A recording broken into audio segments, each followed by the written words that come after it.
a circle in which we had gotten from the courts where a young man burglarized a home. They sent us this circle, or the form, and we were to outreach to the families, both sides, victim, offender, and see if they would be willing to sit in circle and kind of come to a resolution in circle, kind of a sentencing circle by the community.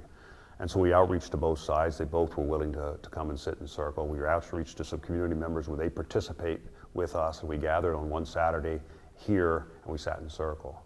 And before we got to the issue of the burglary, we spoke about who we were as human beings. And in that introduction and storytelling, people came to see each other differently.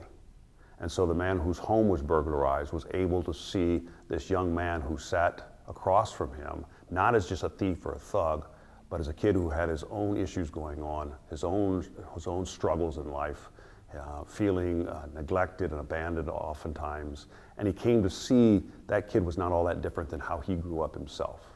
What the young man was able to see in this person whose home he burglarized was the real impact of that burglary, of what happened, that it wasn't about some material goods that was taken, but rather the safety of his home was violated.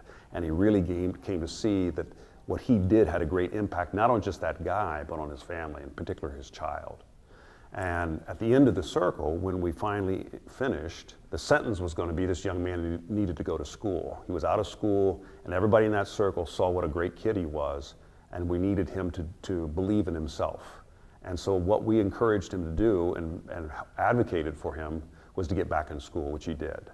And at the end of the circle, when we finished up, the man whose home was burglarized got up and gave this young man his card and said, "Look, I'm also a coach.